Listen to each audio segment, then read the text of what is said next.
Saudações a todos e todas, sou Pedro Santana e nesse seminário irei apresentar a tese de doutorado de Josephine Caffrey, intitulada Linguistics Training in Indigenous Adult Education and Its Effect on Endangered Languages, ou Formação Linguística na Educação de Adultos Indígenas e seus efeitos em línguas ameaçadas.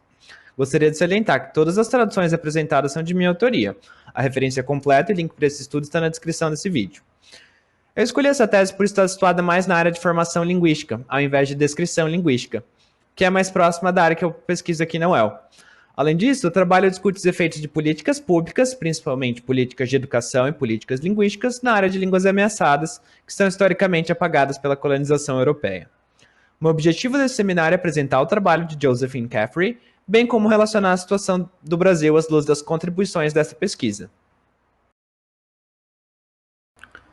Primeiramente, eu irei apresentar brevemente a situação das línguas indígenas na Austrália e a problemática dessa pesquisa.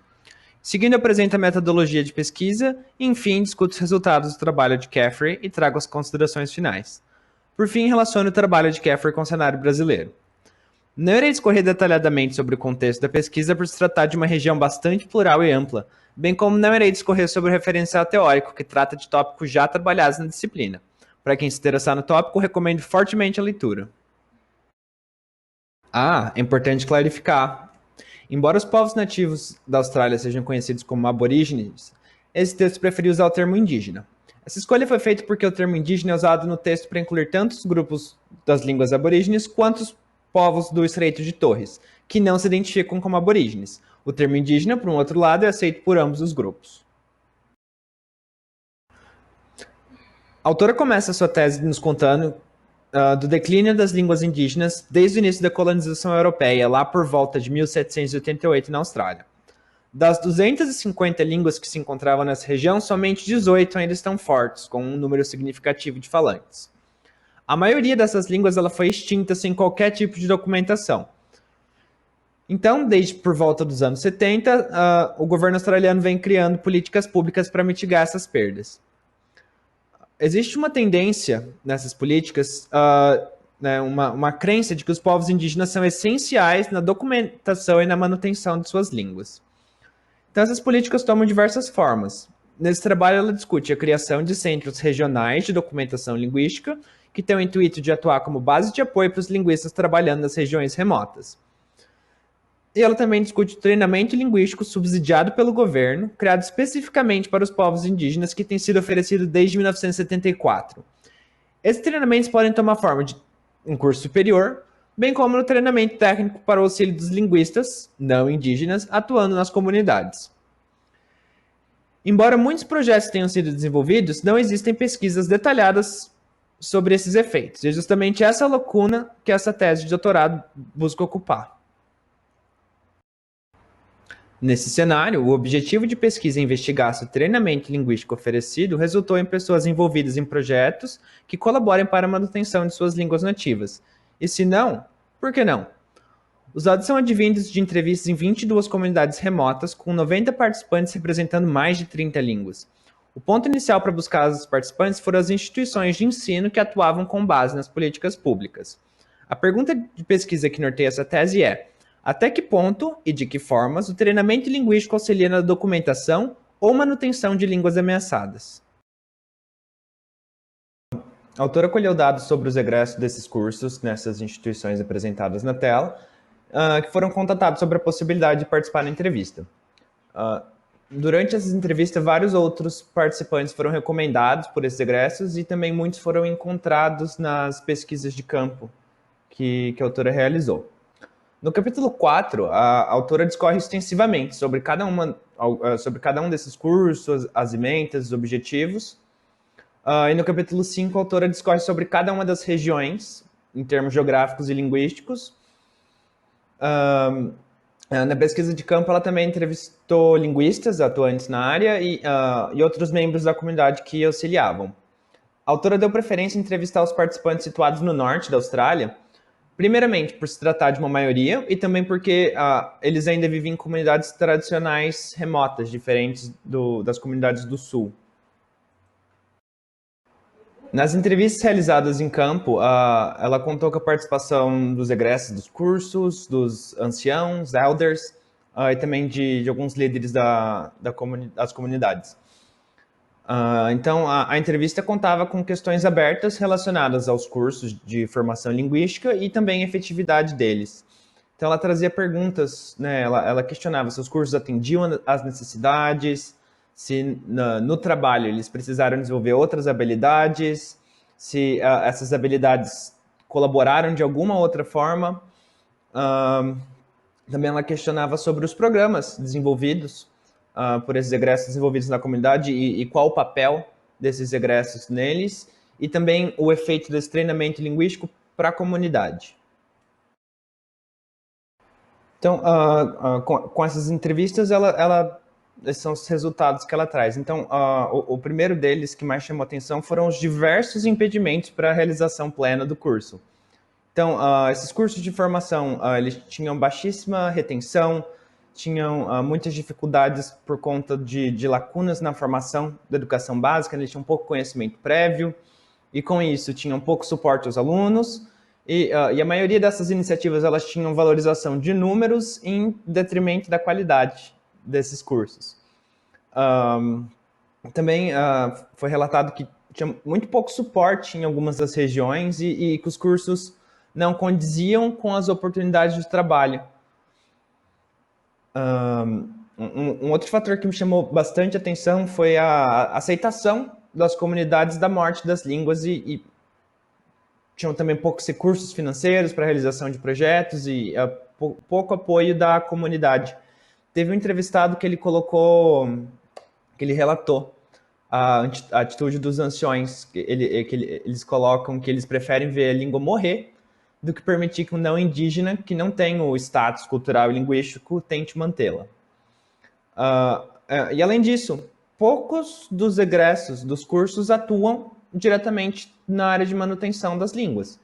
Então, dos 44 egressos, 22 foram treinados ali em campo, né, para auxiliar os linguistas que atuavam na comunidade, enquanto os outros 22 tinham treinamento formal, um curso superior na área. Desses 22, apenas 6 estavam atuando na manutenção das línguas e o restante atuava no ensino de língua vernacular nas escolas das comunidades. O autor, então, traz esse quadro que resume os problemas centrais que foram relatados nas entrevistas. Então, esse primeiro recorte que eu trouxe são os relacionados às instituições educacionais. Então, alguns dos problemas que ela traz é a falta de evidência empírica para o desenvolvimento de currículos e também a falta, talvez, de habilidade dos formadores para desenvolver esses currículos. Então, os cursos tinham requeriam um nível de letramento muito alto. Tem essa questão também dos professores formadores lidarem, né, para compensar essa falta desse letramento. E sem contar também a falta de recursos financeiros. Então, muitos desses formadores estavam sempre preocupados que eles poderiam perder o emprego caso eles não tivessem alunos suficientes. Então aqui eu trago também alguns dos problemas relatados, né, em relação à comunidade e ao auxílio do governo. Então, dentre os problemas nas comunidades é a falta de suporte dos líderes das comunidades e dos anciões para esse trabalho de campo. Então, muitas vezes eles eles não queriam fornecer dados linguísticos para a manutenção dessas línguas, e também a falta de oportunidade de trabalho para os linguistas formados. Também, né, nos centros linguísticos, nessas regiões, falta suporte aos pesquisadores indígenas, linguistas indígenas, especialmente as mulheres, no seu treinamento e reconhecimento como linguista atuante.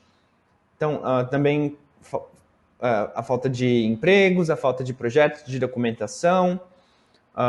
Os centros regionais também precisam atuar mais à frente de apoiar a conscientização das comunidades sobre a morte das línguas. E e uma política educacional. Então, ela está empregando professores formados como linguista para atuar como se eles fossem licenciados. Nas considerações finais, a autora traz essa colocação, que eu peço licença para ler. Ela diz: mesmo que os cursos fossem perfeitos, é improvável que veríamos um grande efeito na documentação das línguas dados demais empecilhos. Então, essa autora ela não tem uma intenção de retratar uma falha completa com esse estudo dela. Mas, baseada nos resultados, ela analisa que os cursos não tiveram os efeitos desejados porque demais barreiras não tinham sido previamente avaliadas. Então, ela defende que esses cursos, essas iniciativas, poderiam dar suporte às comunidades no que se refere a atingir as metas linguísticas e também trabalhar conjuntamente com as instituições de ensino que dão treinamento, para que elas possam também propiciar experiências e oportunidades de trabalho na área. Então, ela propõe alguns pontos para melhor efetividade dessas políticas linguísticas. Então, o primeiro delas é que elas não devem ser tratadas em isolamento, cada um desses problemas, mas sim simultaneamente, como um todo. Um outro ponto seria o melhor desenvolvimento de currículos, de políticas institucionais, e também ela acha necessária a implementação de mais centros regionais de línguas indígenas. Então, como mencionado no começo, vou trazer um pouco das minhas reflexões após ler essa tese. Então, a primeira delas é que eu gostei muito dessa ideia do indígena como agente na manutenção de suas línguas. Eu achei poucos estudos e projetos que consideraram essa questão. Então, assim, sem dúvida é necessário a conscientização e o envolvimento da comunidade para ter bons resultados e para a manutenção dessas línguas. Então, um projeto que eu achei que considera essa questão é o projeto Salvaguarda de Línguas e Culturas de Povos Indígenas Transfronteiriços na Amazônia, que é um projeto do Museu do Índio. Então, ele envolve viagens de campo, oficinas de documentação. Eles estão oferecendo também bolsas de iniciação científica para indígenas interessados em ajudar nessa questão. Então, outro ponto que eu trago na reflexão é a necessidade de estudos, como o da Josephine Caffrey, para analisar os resultados de projetos como esses do Museu do Índio. Além disso, é muito necessário que, além de políticas de acesso ao ensino superior, nós também tenhamos políticas de permanência de povos indígenas na universidade, porque eles encontram muitos empecilhos, às vezes tem algumas lacunas na formação, e isso são coisas que precisam ser tratadas. Então, muito obrigado por assistir. As referências dos links estão na descrição desse vídeo. Até mais.